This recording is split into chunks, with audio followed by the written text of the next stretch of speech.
जय ज्योती जय सावित्री. मी अर्चना राजेंद्र कावलकर, माणिकवाडा, विभागीय अध्यक्षा, सावित्री शक्तिपीठ. सर्वांना मकर संक्रांतीच्या खूप खूप शुभेच्छा. या दिवशी सूर्य उत्तरायणात प्रवेश करतो. सूर्य उत्तर गोलार्धाकडे सरकण्यास सुरुवात करतो.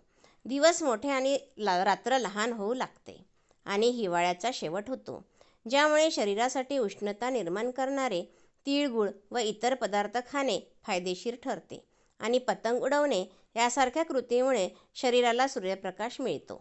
हे सर्व बदल आरोग्य व निसर्गाशी जोडलेले आहेत. वैज्ञानिक कारण म्हणजे या दिवशी सूर्य दक्षिण गोलार्ध सोडून उत्तर गोलार्धाकडे प्रवास सुरू करतो. याला उत्तरायण म्हणतात. यामुळे उत्तर गोलार्धात हळूहळू दिवस मोठा आणि रात्र लहान होऊ लागते, जे जीवसृष्टीसाठी आवश्यक आहे. पृथ्वीच्या अक्षाच्या झुकण्यामुळे संक्रांतीची तारीख थोडी बदलते, पण 14 जानेवारी हा सूर्य मकर राशीत प्रवेश करण्याचा पारंपरिक दिवस आहे, असे खगोलशास्त्र सांगते. तिळगुळ थंडीत शरीराला ऊब देण्यासाठी आणि ऊर्जा टिकवण्यासाठी उत्तम असतात. हे पदार्थ शरीराची रोगप्रतिकार शक्ती वाढवतात आणि चयापचय सुधारतात. सूर्यप्रकाश वाढल्याने शरीरातील व्हिटॅमिन डी आणि मूड सुधारण्यास मदत होते.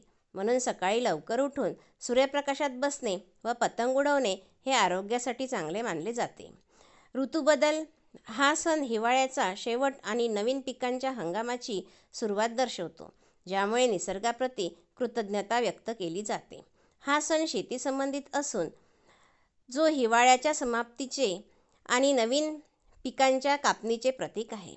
यामुळे तिळगुळ वाटणे, पतंग उडवणे आणि पारंपरिक तिळाचे पदार्थ बनवणे यासारख्या प्रथा आहेत.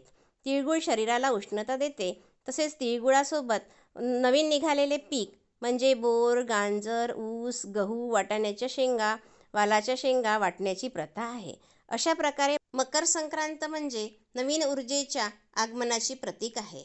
परत सर्वांना एकदा मकर संक्रांतीच्या खूप खूप शुभेच्छा. तिळगुळ घ्या, गोड गोड बोला. धन्यवाद. जय ज्योती जय सावित्री.